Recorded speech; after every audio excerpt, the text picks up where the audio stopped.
I didn't run for governor to fight with the president of the United States. But I'm not the governor to sit there and bend the knee to the president of the United States either. Whereas, like, I was very clear, like, I will work with anyone, but I will bow to no one.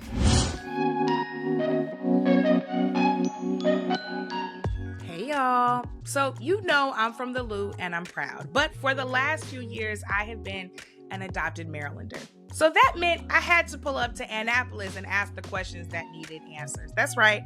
I had the chance to sit down with not only Governor Wes Moore, but also First Lady Dawn Moore. And y'all know, I did not just pull up as a podcaster. I pulled up as a constituent. I bought a home here. I'm raising my children here. Listen, my husband and I are not trying to move again. So my neighbors and I, we had questions. And again, they needed answers. I also pulled up as someone with an eye to history. We haven't seen a Black first family of that level since the Obamas left the White House. And there are a whole lot of people who feel a whole lot of ways about the fact that there's a Black couple living at Government House. I also pulled up as someone who knows that we have to ask the tough questions of the politicians we like to, because that is the role of citizen. I pulled up as someone who knows that there are some women who the Democrats should be listening to, perhaps more than they are. And listen, First Lady Dawn Moore, she's got experience here, and she's got some things to say. So pull up with me to the governor's house, and let's stay undistracted.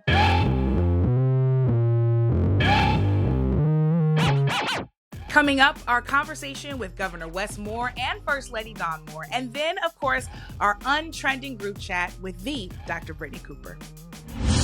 Hey, y'all. Today, we are joined by a couple whose story goes beyond politics. Governor Wes Moore made history as Maryland's first Black governor and only the third Black governor elected in U.S. history. Before public office, he served in the Army. He was the CEO of the anti-poverty organization, the Robin Hood Foundation, and he became a best-selling author, including his memoir, The Other Wes Moore. Alongside him is Maryland First Lady Dawn Moore, who spent over 2 decades in state government and the nonprofit sector, serving as the chief of staff and director of intergovernmental affairs in the office of the Lieutenant Governor, Anthony Brown. She also worked on political campaigns and acted as lead architect of her husband's 2022 gubernatorial campaign. Together, and as parents to their 2 children, they're the nation's only Black first family in a governor's house, leading through one of the most politically charged and tumultuous moments in recent history. Today, in what I think is a rare joint sit-down for the 2 of them, we're talking about our country, race, gender, and how they lead together. Governor Moore, First Lady Dawn Moore, welcome to Undistracted. Thank you for having us. So glad to have you here. So listen, we start off every conversation by asking the same question. So from each of you, how are you doing today in just 3 words?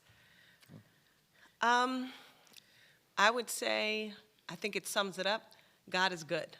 All the time. And all the time, God is good. Those are 3 good words right there, Governor Moore.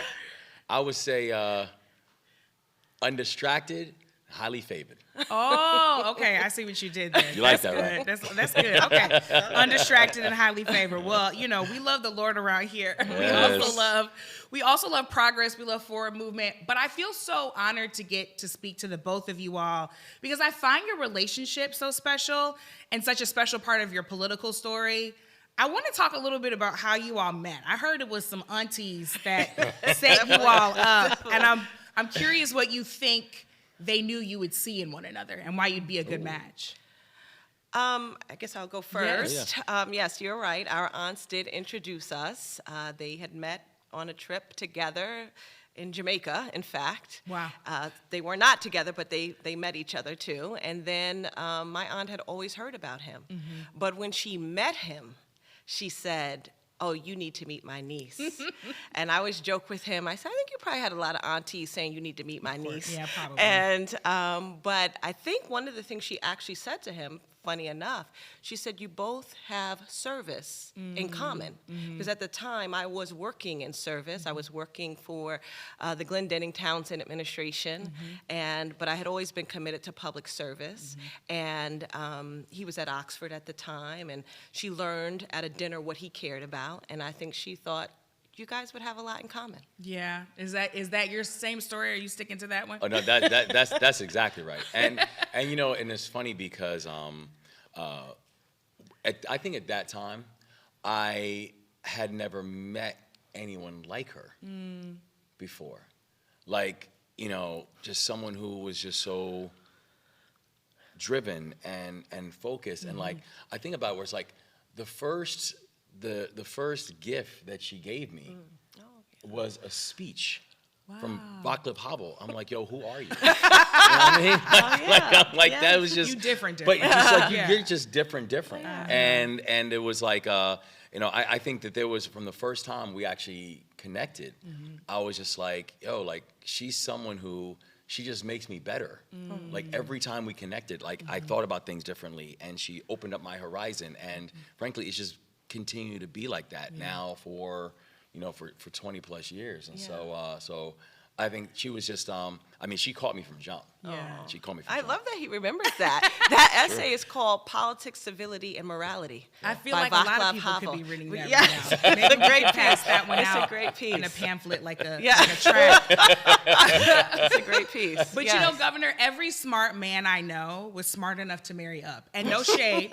No, that's for all real. of your accomplishments, you very clearly married up. Well, let's be clear. Like, for all of the accomplishments, they would not have happened if you had not married up.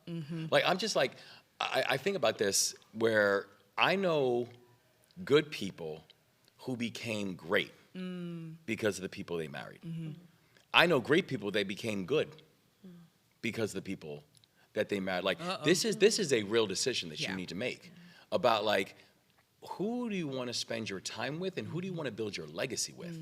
Like, this is not a simple decision. And that's why, you know, for a lot of folks, like, don't rush into this. Take your time. Grow with a person. Because the key thing is that when you first meet a person, you notice how they are growing individually. At some point, you need to see how are you going to grow together. Because you become that singular unit at that point. You become that singular force.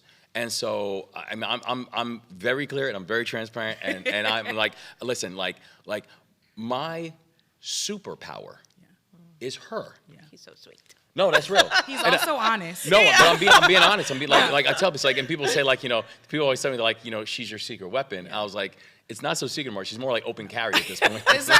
Which is smart, right? Because you talk about operating as a singular unit, and you're doing that in this space of service and of policy.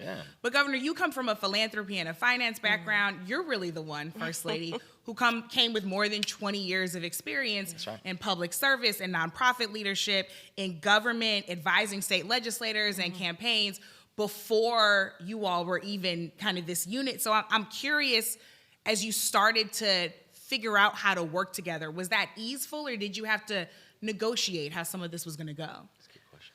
Yeah, you know, I think we were always equally yoked in what we cared about. And I think that, you know, my husband is the most amazing man that I know. And he is such a great leader. So anything that, you know, has happened in this relationship started with him, the idea. He's such a visionary person, and I sort of laugh sometimes because he's not a person who can just sit down and not be doing anything, and he cares so much. And I often have thought about his sense of urgency in life. And, you know, many people know this, but he lost his father at a very young age. And I often feel like his sense of urgency comes from not knowing what tomorrow will bring. So he doesn't have time to wait on what he believes is an opportunity and a vision that he has. And so when I think about, yes, do we have this deep care for people, this love of people? And I have said this time and time again, do not allow people who don't love you to lead you. Amen to that. I just really feel like I believe in my husband. I think about all the things that, you know, come with this position. And, you know, of course, we're living in a time when security is, you know, one of the utmost importance in this role. But I will tell anybody, as amazing as the people are around us, no one makes me feel more safer than my husband. And so I just I follow him. I follow him. And whatever I can bring to this relationship to be able to make those opportunities and dreams come true, that's my skill set. Yeah. I'm a worker. Yeah. I'm a worker, and I love doing this with him because it's been such a beautiful opportunity to make a difference in the lives of so many people. I want to keep talking about your work because I'm old enough to remember how threatened people felt by Hillary Clinton.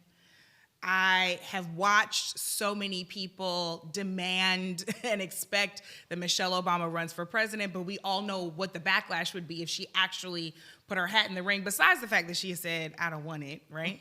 But there are so many expectations of first ladies, and yet you come with this depth of experience and this clear partnership. First Lady, how have you been navigating those expectations as you move toward a potential second term here in this office? Well, I believe that the office of the First Lady is in service to the office of the governor, whether it is children's mental health, whether it is military families, whether it is art and culture, or whether it is the Preakness, which I care so deeply about. Yeah. Those are the things I do with my office to support the office of the governor. Got you.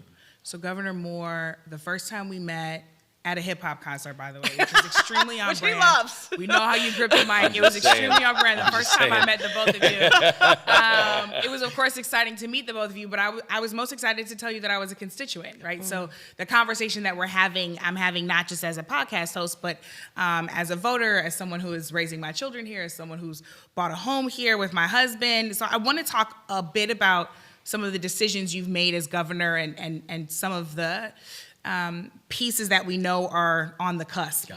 I'm especially curious about what it's been like to lead in the shadow of the Trump administration, knowing that the shadow is cast more largely on Maryland than perhaps any other state, right? We know that DOGE cuts to the federal workforce hit our neighbors here particularly hard. I see you and Maryland's Attorney General Anthony Brown have been very active in suing the federal government when it tries to illegally use and abuse its power. So I'm really curious how you judge how much energy to devote to being reactive or proactive in this moment against this administration. How do you not let Trump guide what you do every day? Yeah, it's funny because I didn't run for governor to fight with the president of the United States, but I'm not the governor to sit there and bend the knee to the president of the United States either. Whereas I was very clear, I will work with anyone, but I will bow to no one. We're not built that way, and the shadow that Washington is casting on us, it's not even a shadow, it's a direct target. I mean, they fired over 31,000 Marylanders in a year. 31,000, more than any other state in this entire country. I mean, federal workers, good jobs, public servants, and these are the folks they went after first. That, they signed H.R. 1 that's now threatening to pull 200,000 of our folks off of health care. You're trying to pull food and SNAP and food assistance away from our kids. And so it's not even that the relationship between the federal government and the state has been altered. In many cases, just been severed. And so I've just decided that, we are going to make sure we are pushing back on them. We are going to make sure that when they are violating the Constitution, we are going to say, we're not just going to speak up, we're going to sue them on it. And we have now sued them dozens of times on a collection of things. And by the way, won basically every single time that we've taken them to court, because what they are doing is illegal, but also it is about how do we make sure that we're pushing forward. And that's why, so when you watch how the federal government is firing federal workers, and I was like, well, listen, we need to make sure we're getting more educators inside of the classroom, because Maryland, just like every other state, had a teacher shortage. I was like, let's make sure we can get federal workers that are trained and qualified. If I have a person who's working for the NIH with a degree in physics, and they say, I want to be a physics teacher, well, get them trained, get them certified, and get them in a classroom as quickly as possible. We've cut the teacher vacancy rate by 60% in the state of Maryland. And a lot of those people are federal workers who have now joined to the classroom. That when we saw that they were trying to cut food assistance for our kids, that I tapped into our fiscal responsibility fund, which is made up of primarily of capital gains taxes. And I said, I'm pulling $63 million out of that to make sure that our kids are not going to starve because Washington's having a food fight. That when we saw that they wanted to ban books and ban our history, I signed legislation banning the banning of books. You will not ban books inside of the state of Maryland or tell us that our history is irrelevant or doesn't matter. And so I actually think that this is a time, the impact that Donald Trump, J.D. Vance, and that whole ilk is having on all of us, it is real and it is significant. And I know that I and all of us have become a very special target of them. But what they also know is this, is that in Maryland, like, we're soldiers. Yeah. And we're going to make sure that we're taking care of our people, and we're not just going to push back on them, but we're actually going to show what right is supposed to look like.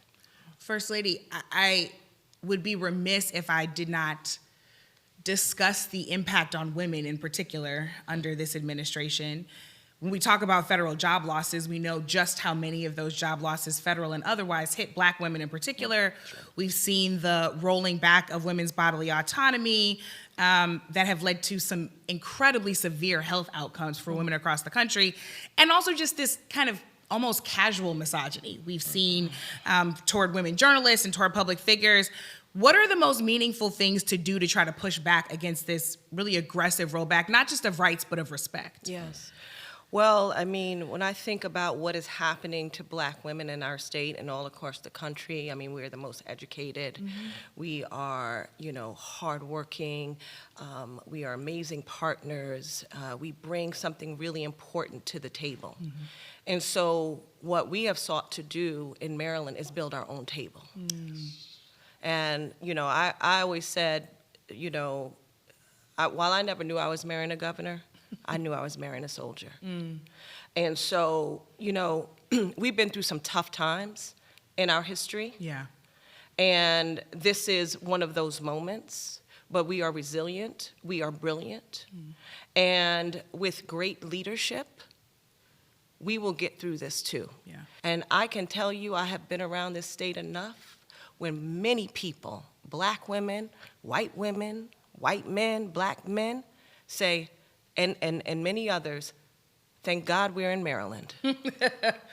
Listen, I distinctly remember when we realized stuff was about to shift in D.C., people started suddenly examining, their state policies, who was in leadership, and there are a lot of people who made some moves, Maryland being one of them, that said, we gotta figure this out. But there are still a lot of questions that our neighbors have, right, that Marylanders have. One of those questions that has been asked a lot is about data centers. Yep. Governor, Maryland has more than 40 data centers already, with others being planned for construction. Communities are concerned about the impact on the supply grid, the impact on the environment. Some counties have banned data center development. We saw in New York, the governor declared a moratorium on new data center development for at least a year. Is that something you'd consider doing here in Maryland too? Well, I can tell you, I'm concerned about the things that we've seen with data centers. I mean, there were over, to your point, there were over 40 data centers in Maryland before I even became the governor. So this thing was moving where my predecessors put this thing in action. And if you look at, for example, in like Northern Virginia, Virginia has the highest concentration of data centers, not in the United States, in the globe. And so, and what was happening before was these data centers were basically writing their own rules. They were saying, we're going to go here, and we're going to do this, and we're going to pull this energy, and we're going to pull this on the environment. It's like, but so the community doesn't have a say? So leadership is just letting this happen. And so what we did when we came on board, we're like, okay, hold on now. We have to have some clear guidelines about these things, even the ones that were previously approved before I came on board, to said, like, you have to be able to pay for your own energy, you have to be able to pay for your own upgrades, and you're not going to ask taxpayers to do that. That you have to be able to abide by environmental guidelines, and you cannot just do what you want to the environment and think that that you're just going to get greenlit. You have to be able to hire local workers, and you've got to make sure that you're working with local communities. So I do understand there are certain local communities who want this, and I understand that. And I know there's certain communities who don't, and I understand that too. But even for the communities that do want it, my point is this: you cannot allow these data center companies to just write their own rules. It's not going to work like that. The state has to have a voice. The state has to have input. The local communities have to have input. And if local communities are not okay with it, you cannot move forward with it. If you think you're just going to be able to, have violations on environmental guidelines, you cannot move forward with it. And so I also have been frustrated with the way this process has been rolled out for years, and I do think we need to have more guardrails, not just in the state, but frankly around the whole country. What should some of those guardrails look like, and what would that process of community input to those guardrails look like? Well, one, I think local communities need to have a say. If local communities do not want infrastructure there, then infrastructure cannot move forward. Data center companies cannot override local jurisdictions. So I think that has to be clear, and that has to be fortified. I think if you are not hiring local workers, if you're not making sure the local workers are the ones who are benefiting from it, and you're just importing people, and it's not Marylanders or people in individual jurisdictions that are benefiting from it, then I'm not sure why this is something that we should support. And also, you cannot just add on to the grid and think that taxpayers should just pay for it. Taxpayers should not pay for it. In fact, if anything, you should be coming up with new technologies and new innovations to make sure that you are giving relief to taxpayers. And the new technologies for that type of build are actually there. And so I just think that that's how we've got to do it. But also I think that the power and the autonomy has got to go to the people. The people need to determine whether or not this is a good idea for their jurisdiction, and not just simply a data center company who has been for years just kind of getting their way with the way this process works. Speaking of people, we were all looking at the people on the wall in here, and there's one, common trait among them that none of them look like the three of us. No, they don't. But this conversation about race, we know, is central in Maryland, given who built the house that we're sitting in right here at the State House, the legacy of Harriet Tubman and so many others. So this conversation of reparations keeps coming up. And this may be a place where we differ a bit, but you got a lot of criticism last year for vetoing a bill to establish a commission for the studying of reparations, a veto that was, of course, later overridden by the state legislature. You said that you'd prefer to take action than pursue another study. Would you have approached it any differently looking back? I would not have, because I think what I said I still stand by. What I vetoed was a commission for a study of reparations. And my thing is, I want action. Like, we don't, when people are saying right now that we know the impacts of structural racism in our society, and frankly, we've had commissions in the state of Maryland that have been done on these type of issues. In fact, my wife worked on one of them. So it's like, we've done studies, we've done commissions, we've done this work. So it's like, let's get about the business of the work. And so when I was saying, if you look at what we've done in the state of Maryland, we made the largest investments in the Maryland's HBCUs in our state's history. We've now invested over $1.3 billion in Maryland's HBCUs, right? Over a 60% increase from anything that my predecessors have done before, right? This is the work to make sure we're protecting our black institutions, particularly when we're seeing this assault on them from the federal government. That we did procurement reform. When we're watching how the federal government is going after our minority-owned businesses and our black-owned businesses, what do we do in Maryland? We did procurement reform to make sure that they're getting their fair share of state dollars. We now allocated over $850 million going towards black-owned businesses alone in the state of Maryland. In addition to those, though, that we know are set up to help address the racial wealth gap, is one of the actions that you're willing to take direct payments to those who have been impacted by the legacy of enslavement and its aftermath here? Well, and I'm glad you said that, because my focus is, what are we doing to create wealth, right? The ability to own more than you owe. The ability to pass something off to your children besides debt. And when I think about wealth, I think that, can cash reparations be a part of a conversation? That's fine. But I'm focusing on wealth. I want to make sure we have a chance at ownership. And when I think about, if we're not dealing with the structures, if we're not dealing with structural racism, if we're not dealing with the fact that we have unfair appraisal values, that has been one of the greatest wealth thefts that we have seen in our nation, if we're not dealing with the fact that we need to give fair share to black-owned businesses and making sure that black-owned businesses have a chance to grow and thrive, if we're just talking about, individual cash payments and not dealing with the structures that is dealing with the wealth gap, then I actually fear you could actually be increasing the wealth gap, yeah. without actually dealing with some of these structural racist structures that exist. So here we are, it's 2026, we're right ahead of a midterm, we've got 2028 coming up. First Lady Moore, I would assume that if you were not busy doing this, that the Democrats hopefully would be smart enough to hire you on some strategy work. We just have seen the implosion, for example, of U.S. Senate candidate Graham Plattner's campaign. I don't think he was appropriately vetted, or perhaps there were some things that they knew about that they did not deem disqualifying. A certain tattoo, stories potentially of abuse and assault. I often ask our guests what it's going to take for evidence of racism or misogyny to be disqualifying, especially when Black women are perpetually the canaries in these coal mines, right? And we're constantly raising the alarm. You're looking at 26, you're looking at 28. If you were advising Democrats right now with your strategy head on, because we know it's quite strong, what would you tell them about how to win right now? Well, I think, this may be the most obvious thing, but we have to listen to our communities. When Wes was running, or we talked about running, I had to kick the tires a little bit. It wasn't like I was like, oh yes, this is what we're doing, right? Sure did. You were like, gosh, this hurts a little bit. Wait a minute. I thought you were just going to get on board. I'm like, we might not win, right? But I was wrong, and thank God for that, right?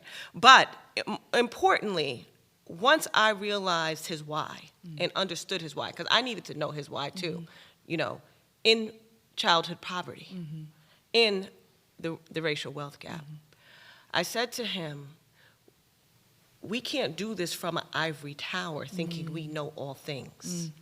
We have to meet people where they are. And we had an all-county strategy with our race. And I would say, in the midterm and beyond, you have to go into every community. There is no way around it. I don't care who you are, where you are. You can't be afraid to have the hard conversations. You can't be afraid to go into rural communities.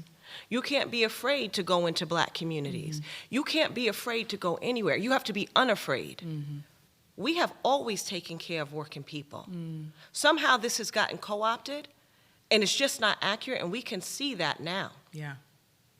So my advice would be, you have to be on the ground, and you have to be in all communities. I'm curious, especially given that advice, where you have to be unafraid and undistracted, as it were. Governor Moore, we've seen a wave locally, nationally, toward democratic socialism, toward more progressive candidates. A lot of people are eager to embrace this momentum. I'm curious how you would appeal to those constituents who might identify that way. Talk to me like I'm a democratic socialist or a progressive voter. Why should I get behind you and, frankly, this party that folks got a lot of questions about? So, I think, honestly, the skepticism that folks have is real and it's fair. The party hasn't always delivered for people. Just be very honest. And I think that people's anger and frustration about the lack of progress shouldn't be questioned. We shouldn't be looking at them and saying like, well, it's because you're not paying attention to everything we're doing. Like, nah, pay attention to what people are telling you. Because I think about a lot of the policies that hurt my family when we were coming up. My family couldn't tell you if it was a Democratic idea or a Republican idea. They could just tell you it's an idea that hurt our family. And so I think there needs to be a sense of humility that the Democrats have got to bring to this moment.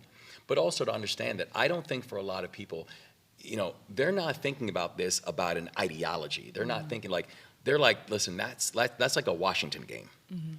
Are you a moderate? Are you a progressive? Are you a democratic social? Are you this? Like, for most people, here's what I know. I know things are too expensive, right? Here's what I know. I know I can't afford to buy a home. Here's what I know is my streets aren't safe. And I think while Washington is doing political science 101, the people in our communities are talking economics 101. So it's two different courses, it's different languages that folks are speaking right now. And so I think that the answer is, this isn't about, when folks are like, do you dispel the DSA from the Democratic? It's like party bosses don't get to determine who is a this or who is a that. You know who does determine? The people. Come up with better ideas. Come up with better results. The thing that we focus, when we had our election, we had our primary election. In fact, the same day that New York had theirs.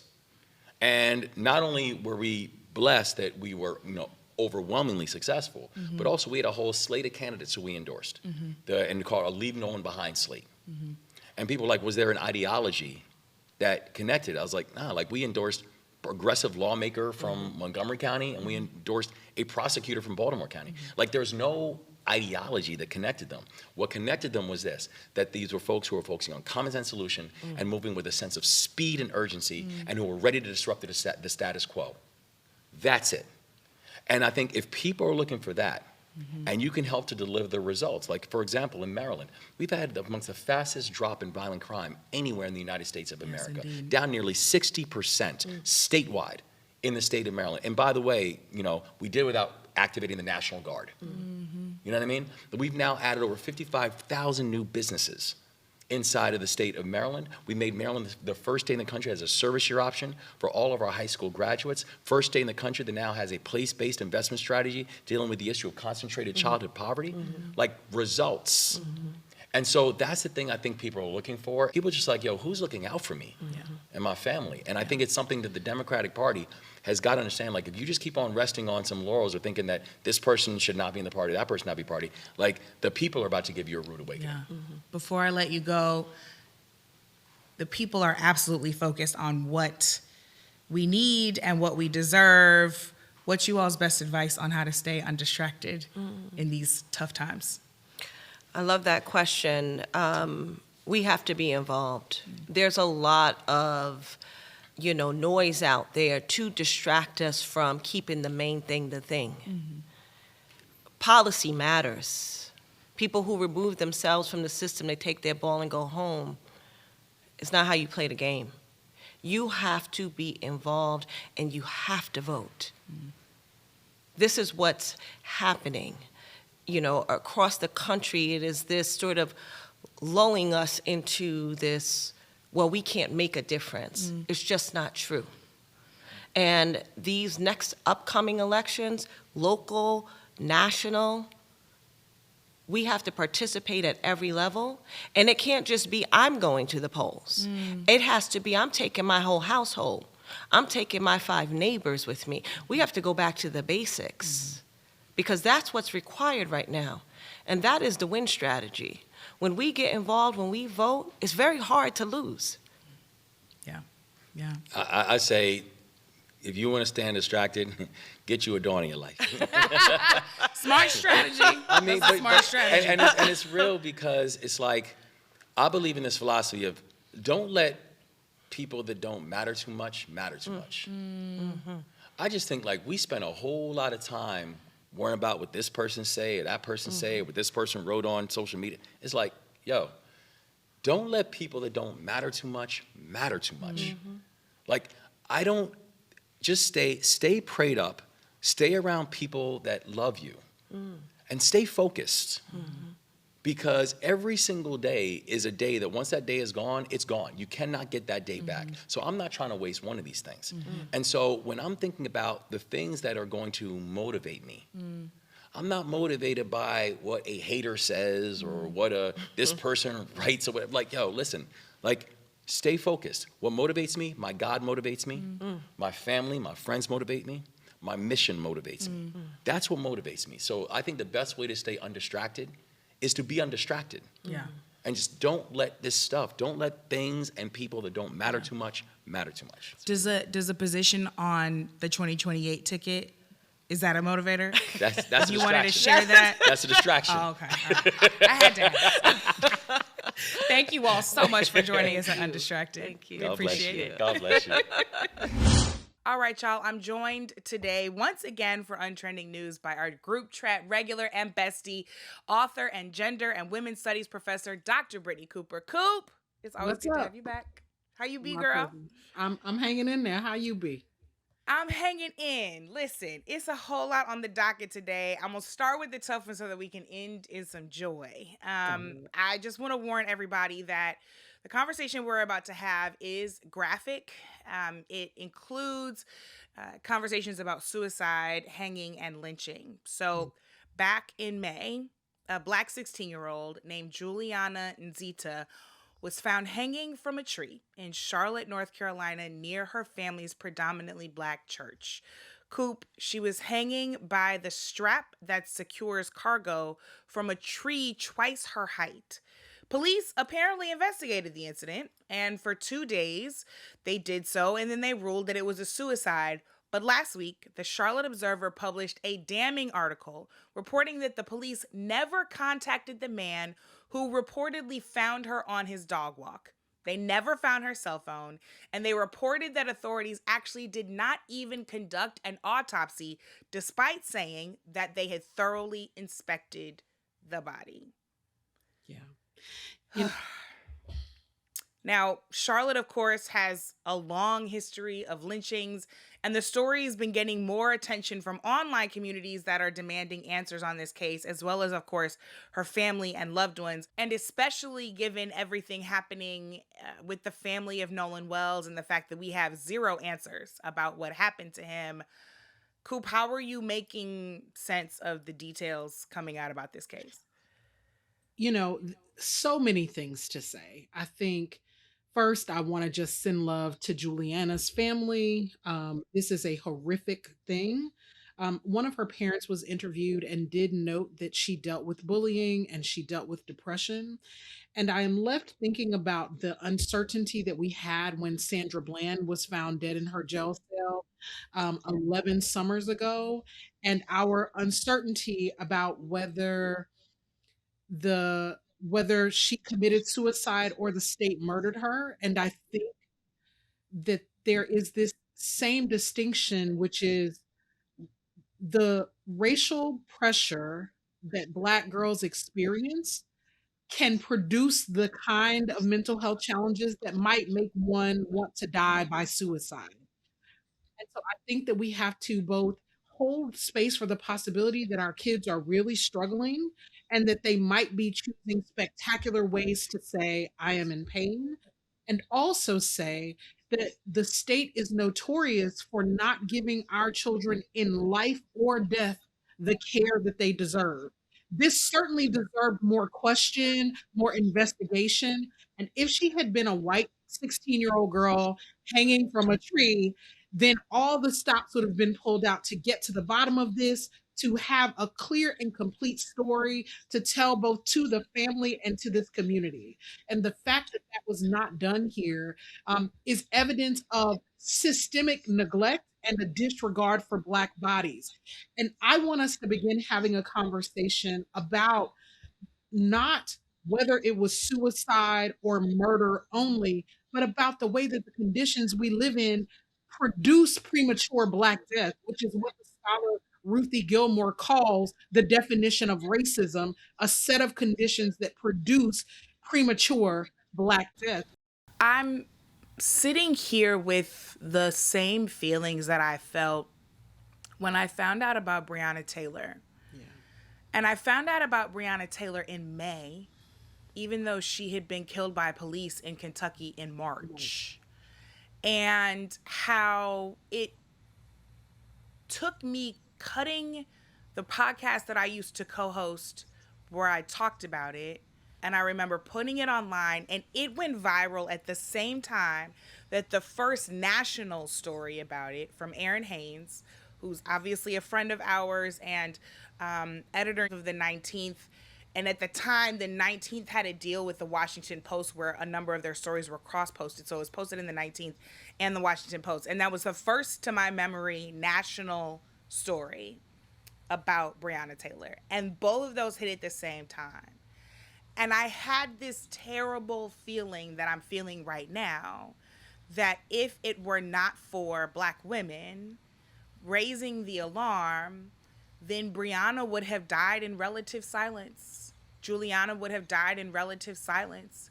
I found out her name because of Black women posting about her, and reminding us that we should be just as loud for her as we are for Nolan Wells, as we have been for Carmelo Anthony, as we have been for every other marginalized person who often gets the attention that is necessary to see any kind of accountability in these cases, but that young Black girls in particular don't even get. Yeah. And so when you add that on top of the lack of answers that her family has, on top of the downright disturbing negligence at best that Charlotte police showed, who were then defended by the mayor of that town, and you add on to that exactly what you're saying, the open questions about how such a young, beautiful girl could end in her life in such a tragic way, no matter what happened, whether it was self-induced or not. All of those layers leave me with just this sinking pit in my stomach. And I remember the day that I talked about Breonna Taylor and I was crying on the microphone. And you know us, we're commentators. We do this. We know how to put a bow on something and wrap it up and give people an action item or a provocative thought. And I just remember being like, I don't have nothing for y'all. I don't have nothing perfect to wrap this up in.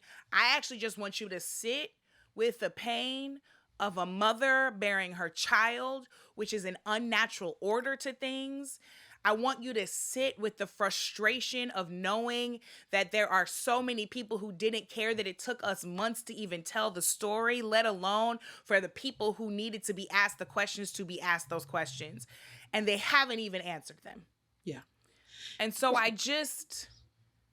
all those same feelings, especially now as a mother, but certainly as a Black person, as a Black woman, I'm having the same feelings about Juliana, about Nolan, that I had about Breonna. And I just sometimes wonder, like, if there will ever be enough pain for us to experience for other people to finally say, you know, we should fix this thing.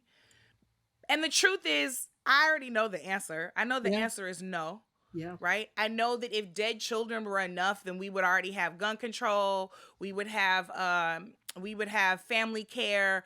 We would have full SNAP benefits for folks. Like, I already know that if people hanging from trees were enough, then Ida B. Wells would have had to go and find a different vocation in life, because that would not have been a fight that she needed to fight all those years ago. Yeah. I already know that if we were truly worried about preventing death by suicide in people, and especially young people, then we would be taking care to build the kind of schools and playgrounds and inter-community and intra-community care that is actually suicide prevention, because people are well enough to not feel like that's their only option.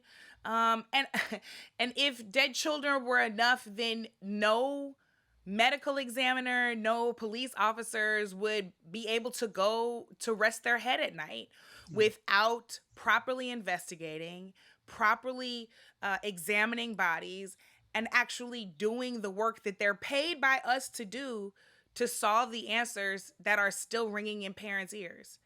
So these are the days when I'm like, I already know that it's never going to be enough. There are never going to be enough tears that drop. And that makes me angry. You know, one of the things I think that part of what the goal here is to normalize, to make us see a Black girl hanging from a tree and just suggest that's just normal, that's just regular. And one of the most important forms of resistance that we have historically had is that Black people have never normalized Black death. We have always been the ones to say that we matter. And it actually really matters in this moment to tell people that this was the basis from which the Say Her Name iteration of Black Lives Matter was born. And I saw people, and I understand that it was with good intention, talking about Nolan Wells and other Black boys who have been killed and saying, say his name. And they were saying it as a ritual of do not forget. But the reason that Black feminists like Kimberly Crenshaw and like the Black Youth Project created Say Her Name was because we actually don't say Black girls' names as readily as we say Black boys' names. And we are learning that in with Juliana again. And it's this thing you said about Breonna Taylor, that in 2020 we had a news ecosystem that allowed our people to organize and come together and really figure this out. And so much of that news ecosystem has been destroyed, and so much of that work is actively moving away. And so I just want to encourage folks to not look away, and to observe and to witness, and to be in a practice of witness, as my friend Treva Lindsay would say, with this family as they try to figure out what happened to their daughter. Because where did she procure the strap? How did she get up in this tree, either to hang herself from the top or to climb from the bottom? Where is the chair? Where is the log? There are so many questions, and we deserve answers. We might not get those answers, but part of the revolutionary work that we do is reminding people that we see what you do, we see what your systems produce, and we will not be silent in the face of Black death. That is our job. That's our job. That's right. That's our job. And we will continue to stay on their asses. That's right. And just know, sweet Juliana, we Yes. will never, ever stop saying your name. That's right, baby girl. So I know I said I was going to get us to some joy, and I promise I'm getting there. But we have to talk about the Women's Tennis Association, because they've become the first major women's sports organization. Are you ready for this, Coop? To require genetic testing to confirm athletes' genders for participation. The test they will be using seeks to identify people with Y chromosomes to exclude them from women's sports. People that they deem to be biologically male, even though there are intersex people and people with other sex development variances that have Y chromosomes too. Now we know that the Olympics and a few major international competitions have done this too, but they're also under severe scrutiny. So now the WTA seems to have opted in here without a big spotlight or pressure on them in particular. We talked about this a little last week with David in the group chat, because RFK and his Maha self are talking about doing some of this same stuff. And I'm just like, what do you think would need to happen here, Coop, to prevent this from becoming a bigger wave across the country? Because it's clearly deeply problematic, but I'm worried it's becoming a trend. Let me just put on my gender studies professor hat and say to the audience, there is no gender gene. There is gender, and biological sex are different. Gender is how we express our relationship to notions of masculinity and femininity, and that is based on personal proclivity, style, desire, all of those kinds of things. Biological sex is loosely related to what our chromosomal makeup is. But as B Squared has already noted for you, there are more than two chromosomal makeups. There are more than XX and XY. There's XXY, there's extra Ys, there's all kinds of things that go on at the chromosomal level that often don't even get noted until these sports associations start going to look to confirm. And here's the thing, we've actually known some of this stuff for many decades at this point. And so we got to stop operating like it's 1935 and we don't know any better, and recognize that there is so much diversity in biological sex. And what we want is a world where if people want to be athletes, they are encouraged to be athletes. And so maybe it means that we have to stop having binary gender-based sports leagues. And maybe if that would be a revolutionary idea, because I know that there are some girls that can get down on a professional football Now, field. come on now. So let's just reimagine altogether why we have tied sport to gender in the ways that we have. That in and of itself is a limitation of our thinking. And so I think we should see it as an invitation, but I'm deeply bothered by this. And what I want folks to do is update their language of gender and stop saying and stop believing that trans people and intersex people are a threat to any trophy, any athletic, anything. all of these are right-wing lies meant to keep you focused on marginal and vulnerable people so that you're not looking at all of the ways that they're making our lives miserable in the policy positions that they take. Just say that you want to protect your own mediocrity, please. Like, please just be honest about it. And I just wish you would go ahead and admit that so we can all move on. But if you're over here trying to actually create some kind of gender binary that doesn't exist, to engage in a transphobia that does not serve you, to be clear, so that you can have fewer people to compete against because you just don't want to get better, that's boring. Yes. That's sad. Yeah. I don't like it. I want better for you. I want you to want better for yourself. That's right. You understand what I'm saying? Yeah. These things are simple if we kept them simple, but you don't want to keep them simple. You want to test people. But like you said, we got a whole lot of ideas about sports, but one of the things that did bring me joy this weekend was the fact that it was not WNBA All-Star Weekend, but WNBA All-Star Weekend. Everybody watches women's sports. You all talk about it a lot here with us on Undistracted. Yeah. I love seeing everybody shutting it down in Chi-Town. They met President Obama. We had all the fun. We had a rookie winning the three-point contest. We had Coop and Spoon battling against each other as coaches, bringing the legends back. We had Angel on the floor. We even, closed out the weekend with Dejanay Carrington letting us in all of her business and putting all of her tea on Threads. I can't remember the last time an WNBA All-Star Weekend was this enjoyable. What was your favorite part of the weekend?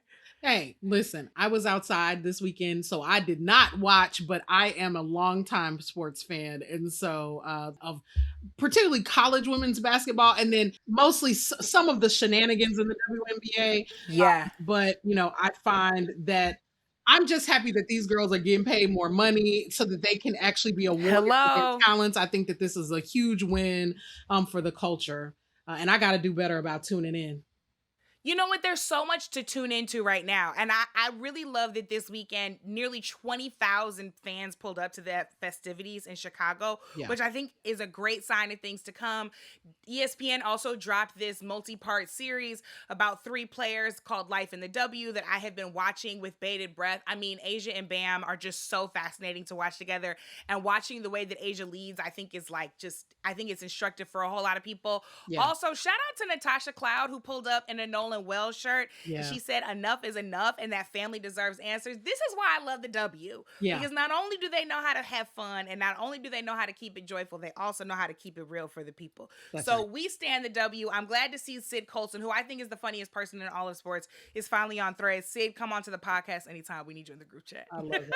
I love it. All right, Coop. It's always good to talk to you. Thank you for helping us talk through the tough stuff and the joyful stuff. I'll see you real soon. See you soon. Y'all, I sat in that room at the State House before the governor and the first lady walked in and looked around. Because I realized that, like much of America, we were in a building that had been built by Black hands, but where there were only old white men on the wall. Those, of course, were the folks who had led the state before Wes Moore was elected in 2022 to be governor. And it got me to thinking, what has this room seen? If these walls could talk, what would they say? Would these portraits look down and say, how the hell did y'all get in here? Or would there be some folks up there that were grateful that there was some fresh energy and fresh ideas in the place? Whatever the room holds, whether it was built for us or not, whether it was built by us or not, it's important to tell the truth, to ask the questions that need answers, to dig into the strategy that we need moving forward, and to always, always say her name. So no matter where you are, no matter what you're doing, no matter who you find yourself having audience with, keep speaking up, keep telling the truth, and Juliana will keep saying your name. Thanks for listening, thanks for being, and most importantly, thanks for doing. I'm Brittany Packnett Cunningham. Let's go get free.